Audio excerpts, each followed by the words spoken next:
द्वितीय विश्व युद्ध 1939 से 1945 तक चलने वाला एक विश्व स्तरीय युद्ध था।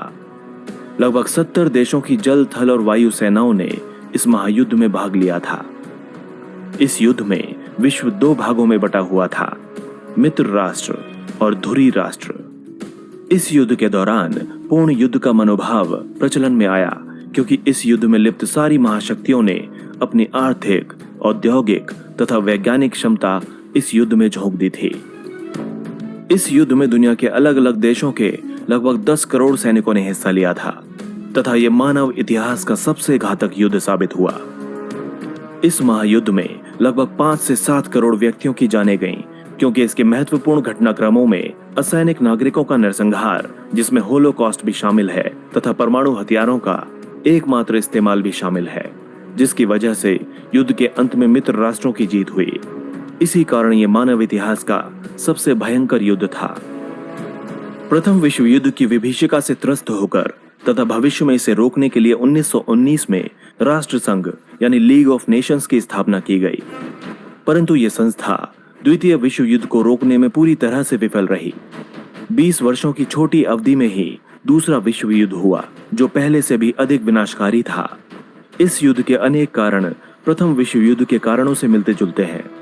1939 की स्थिति 1914 से बहुत अधिक अलग नहीं थी। यूरोपीय गुटबंदियां, सैन्यवाद तथा साम्राज्यवाद की द्वितीय विश्व युद्ध में भी अहम भूमिका थी। दोस्तों, अब जानते हैं कि दूसरे विश्व युद्ध के क्या कारण थे। वर्साय की अपमानजनक संधि। द्वितीय विश्व युद्ध के बीज वर्साय की संधि में ही बो दिए गए थे। मित्र राष्ट्रों ने जिस प्रकार का अपमानजनक व्यवहार जर्मनी के साथ किया, उसे जर्मन जनमानस कभी भी भूल नहीं सका। जर्मनी को इस संधि पर हस्ताक्षर करने को विवश कर दिया गया। संधि की शर्तों के अनुसार जर्मन साम्राज्य का एक बड़ा भाग मित्र राष्ट्रों ने उससे छीनकर आपस में बांट लिया था।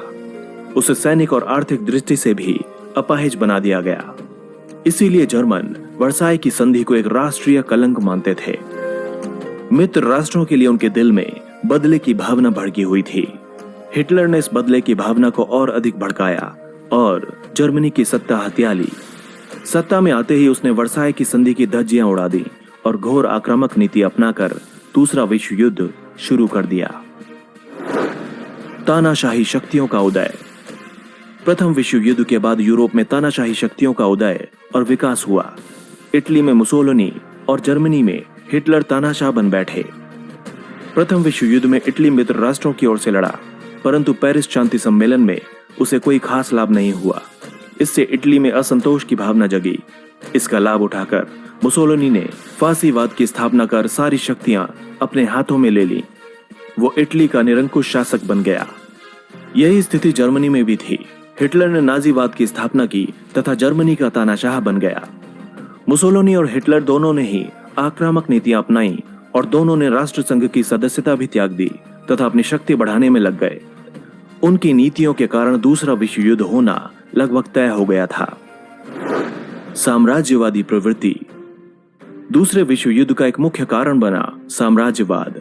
प्रत्येक साम्राज्यवादी शक्ति अपने साम्राज्य का विस्तार कर अपनी शक्ति और धन में वृद्धि करना चाहता था। इससे साम्राज्यवादी राष्ट्र में प्रतिस्पर्धा आरंभ हो गई। 1930 के दशक में इस सोच में और भी बढ़ोतरी हुई। आक्रामक कार्रवाइयां बढ़ गईं। 1931 में जापान ने चीन पर आक्रमण कर मंचूरिया पर अधिकार कर लिया था। इसी प्रकार 1935 में इटली ने इथियोपिया पर कब्जा कर लिया। 1935 में जर्मनी ने राइनलैंड पर तथा 1938 में ऑस्ट्रिया पर विजय प्राप्त कर उसे जर्मन साम्राज्य में मिला लिया। स्पेन में गृह युद्ध के दौरान हिटलर और मुसोलिनी ने जनरल फ्रैंको को सैनिक सहायता पहुंचाई और इसके साथ ही फ्रैंको ने स्पेन की सत्ता हथिया ली। यूरोपीय गुटबंदी। जर्मनी की बढ़ती शक्ति से आशंकित होकर यूरोपीय राष्ट्र अपनी सुरक्षा के लिए गुटों का निर्माण करने लगे। इसकी पहल फ्रांस ने की। उसने जर्मनी के आसपास के राष्ट्रों का एक जर्मन विरोधी गुट बनाया। इसके जवाब में जर्मनी और इटली ने भी एक अलग गुट बना लिया। जापान भी इसमें शामिल हो गया। इस प्रकार जर्मनी, इटली और जापान का त्रिगुट बन गया। ये राष्ट्र धुरी राष्ट्र के नाम से विख्यात हुए। फ्रांस, इंग्लैंड, अमेरिका और सोवियत संघ का अलग ग्रुप बना, जो मित्र राष्ट्र के नाम से जाना गया। यूरोपीय राष्ट्रों की गुटबंदी ने एक दूसरे के विरुद्ध आशंका, घृणा और द्वेष की भावना जगा दी थी। हथियारबंदी की होड़। प्रथम विश्व युद्ध के पश्चात निरस्त्रीकरण के लिए काफी प्रयास किए गए, परंतु ये प्रयास विफल रहे। साम्राज्यवादी प्रतिद्वंदिता और राष्ट्र ग्रुप के निर्माण ने पुनः हथियारबंदी की होड़ आरंभ कर दी थी। जर्मनी और फ्रांस इस दिशा में सबसे आगे बढ़ गए। 1932 में जिनेवा निरस्त्रीकरण सम्मेलन आयोजित किया गया, परंतु यह सफल नहीं हो सका। 1933 तक संपूर्ण यूरोप में सामरिक वातावरण व्याप्त हो गया था, यानी कि हर देश युद्ध के लिए अपनी अपनी रणनीति बनाने लगा। फ्रांस ने अपनी सीमा पर मैगिनो लाइन का निर्माण किया और जमीन के भीतर मजबूत किलेबंदी की, जिससे कि जर्मन आक्रमण को फ्रांस की सीमा पर ही रोका जा सके। इसके बाद जर्मनी ने अपनी पश्चिमी सीमा को सुदृढ़ करने के लिए सीजफ्रेड लाइन बनाई। इन सैनिक गतिविधियों के कारण भी युद्ध की संभावनाएं बढ़ गई थीं। वैश्विक आर्थिक मंदी का प्रभाव। 1929-30 की वैश्विक आर्थिक मंदी ने भी दूसरे विश्व युद्ध में योगदान किया। इसके परिणाम स्वरूप उत्पादन घट गया, बेरोजगारी और भुखमरी बढ़ गई। उद्योग धंधे, कृषि, व्यापार सब पर आर्थिक मंदी का बुरा प्रभाव पड़ा। जर्मनी की स्थिति सबसे बुरी थी। इस स्थिति के लिए हिटलर ने वर्साई की संधि को उत्तरदायी बताया। इससे उसकी शक्ति में वृद्धि हुई और वो तानाशाह बन बैठा। इसके साथ साथ अपनी आर्थिक स्थिति सुधारने तथा बेरोजगारों को सेना में नौकरी देने के लिए भी युद्ध की वकालत की जाने लगी। तुष्टीकरण की नीति। तुष्टीकरण की नीति भी दूसरे विश्व युद्ध का एक कारण था। किसी भी यूरोपीय राष्ट्र ने जर्मनी और इटली की आक्रामक नीतियों को रोकने का प्रयास नहीं किया। असल में 1917 की बोल्शेविक क्रांति के बाद साम्यवाद की बढ़ती शक्ति से इंग्लैंड और फ्रांस खतरा महसूस कर रहे थे।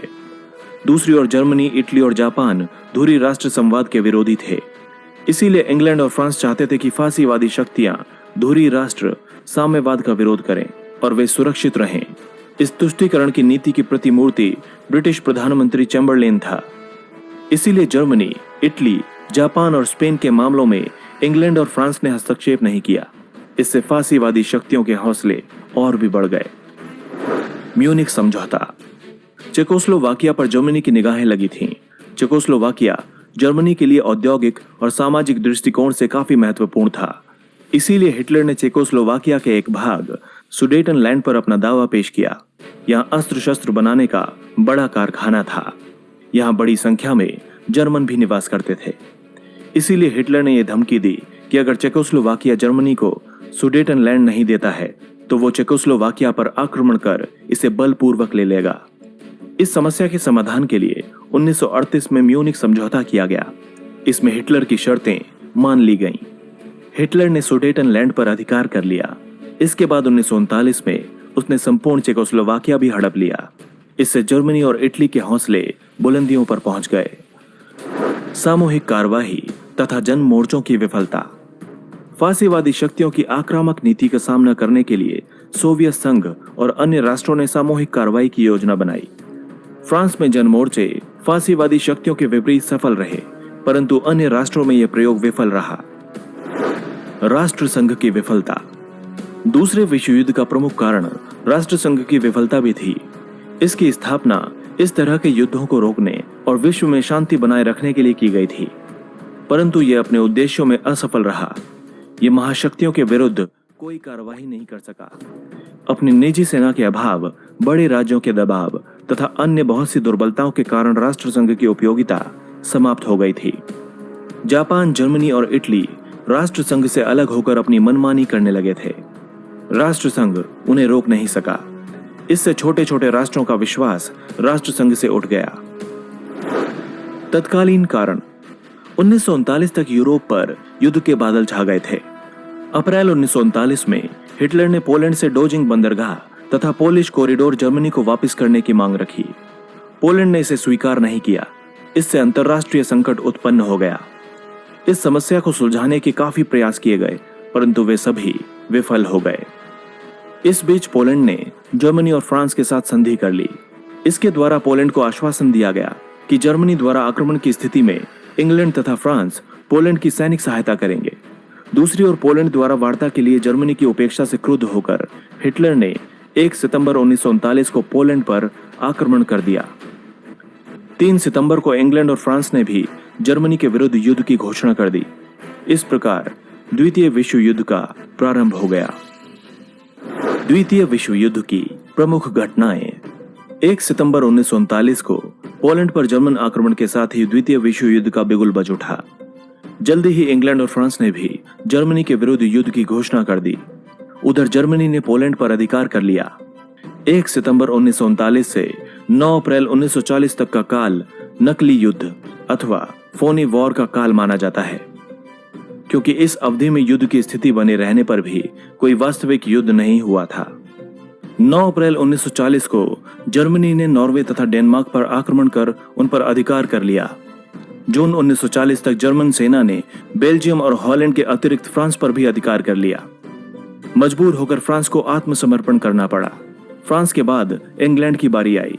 जर्मन बमवर्षकों ने इंग्लैंड पर हवाई आक्रमण कर उसे बर्बाद करने की योजना बनाई, परंतु इंग्लैंड की लड़ाई में जर्मनी को सफलता नहीं मिली। वो इंग्लैंड पर अपना कब्जा नहीं जमा सका। जून 1941 में जर्मनी ने सोवियत संघ पर आक्रमण कर एक बड़े क्षेत्र पर अधिकार कर लिया था, परंतु सोवियत संघ ने मॉस्को की ओर जर्मन सेना को आगे बढ़ने से रोककर उसे वापस लौटने पर विवश कर दिया। 1941 में यूरोप के अतिरिक्त पूर्वी एशिया भी युद्ध की चपेट में आ गया। 7 दिसंबर 1941 को जापान ने पर्ल हार्बर के अमेरिकी नौसैनिक अड्डे पर आक्रमण किया था। इसके बाद अमेरिका भी युद्ध में शामिल हो गया। जापान ने शीघ्र ही Malaya, Burma, Indonesia, Singapore, Thailand इत्यादि पर अधिकार कर लिया। भारत पर भी जापानी आक्रमण का खतरा मंडराने लगा था। इस प्रकार युद्ध में इंग्लैंड, फ्रांस, सोवियत संघ, अमेरिका, चीन तथा अन्य मित्र राष्ट्र एक पक्ष में तथा दूसरे पक्ष में जर्मनी, इटली और जापान आ गए। अब युद्ध का प्रसार तेजी से हुआ। मॉस्को की ओर बढ़ने से रोकने पर जर्मनी ने सोवियत संघ के दक्षिणी भाग पर आक्रमण कर दिया। सितंबर 1942 में जर्मन सेनाएं स्टालिनग्राद तक पहुंच गईं, लेकिन स्टालिनग्राद के युद्ध में जर्मनी की पराजय हुई। यहां से जर्मनी की पराजय की शुरुआत हो गई। सोवियत संघ ने चेकोस्लोवाकिया और रोमानिया पर अपना अधिकार जमा लिया, जो उस समय जर्मनी के नियंत्रण में थे। सोवियत संघ ने जर्मनी के खिलाफ दूसरा मोर्चा फ्रांस के नॉर्मंदी में खोल दिया। इससे जर्मन सेना को 2 मोर्चों पर लड़ना पड़ा और उसकी शक्ति कमजोर पड़ती गई। अमेरिका के युद्ध में शामिल हो जाने से भी धुरी राष्ट्रों की शक्ति कमजोर पड़ने लगी। द्वितीय विश्व युद्ध का अंत। 1944 में पराजित होकर इटली ने आत्मसमर्पण कर दिया। इससे जर्मन शक्तियों को बहुत बड़ा धक्का लगा। स्टालिनग्राद के युद्ध में जर्मनी को परास्त कर सोवियत सेना आगे बढ़ते हुए बर्लिन तक पहुंच गई। मजबूर होकर 7 मई 1945 को हिटलर को आत्मसमर्पण करना पड़ा। 6 और 9 अगस्त 1945 को अमेरिका ने जापान के हिरोशिमा और नागासाकी पर परमाणु बम गिराकर उन्हें पूरी तरह बर्बाद कर दिया। लाखों की संख्या में निर्दोष नागरिक मारे गए। मजबूर होकर जापान को भी आत्मसमर्पण करना पड़ा और इसके साथ ही यह विनाशकारी विश्व युद्ध समाप्त हो गया। द्वितीय विश्व युद्ध के परिणाम। द्वितीय विश्व युद्ध में प्रथम विश्व युद्ध की तुलना में जन धन की अधिक हानि हुई थी। एक अनुमान के मुताबिक इस युद्ध में दोनों पक्षों के करीब 5 करोड़ से अधिक लोग मारे गए, जिनमें सर्वाधिक संख्या सोवियत सैनिकों की थी। लाखों बेघर हो गए। इससे पुनर्वास की समस्या खड़ी हो गई। लाखों यहूदियों की हत्या की गई। घायलों की तो गिनती ही नहीं की जा सकती थी। परमाणु बम के इस्तेमाल से हिरोशिमा और नागासाकी पूरी तरह नष्ट हो गए। इसी प्रकार युद्ध में बेहिसाब संपत्ति नष्ट हुई। अनुमान था कि सिर्फ इंग्लैंड में करीब 2000 करोड़ रुपए मूल्य की संपत्ति नष्ट हुई। सोवियत संघ की संपूर्ण राष्ट्रीय संपत्ति का चौथा भाग युद्ध की भेंट चढ़ गया। इतना विनाशकारी युद्ध पहले कभी नहीं हुआ था। औपनिवेशिक युग का अंत। द्वितीय विश्व युद्ध के बाद सभी साम्राज्यवादी राज्यों को एक एक कर अपने उपनिवेशों से हाथ धोना पड़ा। उपनिवेशों में भी राष्ट्रीयता की लहर तेज हो गई। स्वतंत्रता आंदोलन तेज हो गए। इसका परिणाम यह हुआ कि एशिया के अनेक देश यूरोपीय दासता से मुक्त हो गए। यूरोपीय राष्ट्रों की शक्ति और साधन इतने कमजोर हो गए कि वे उपनिवेशों पर अपना कब्जा जमाए रखने में सक्षम नहीं रहे। इसीलिए बर्मा और मलाया इत्यादि देश स्वतंत्र हो गए। 1947 में भारत भी अंग्रेजों की गुलामी से मुक्त हो गया। फासीवादी शक्तियों का सफाया। युद्ध में पराजित होने के बाद धुरी राष्ट्रों के बुरे दिन आ गए। जर्मन साम्राज्य का एक बड़ा भाग उससे छिन गया। इटली को भी अपने सभी अफ्रीकी उपनिवेश खोने पड़े।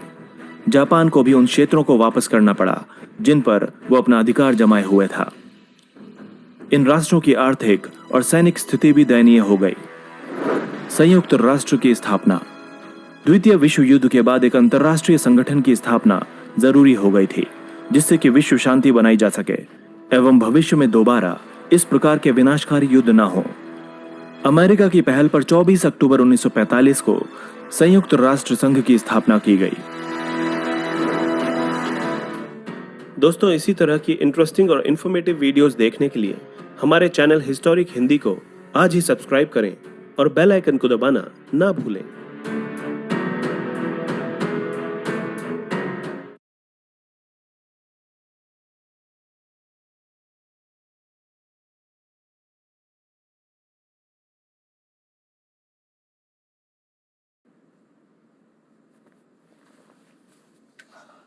बॉस, लेटेस्ट मूवीज घर आ रही, सब कुछ परफेक्ट होना चाहिए। Remote control ready. Cold. Too hot. Perfect. Perfect कौन सी? परफेक्ट। Popcorn ready. नाश्ता चाहिए? समोसा नहीं है? Manners नहीं है क्या? हो गई पेट पूजा, पिक्चर शुरू करें। Surround sound ready, boss.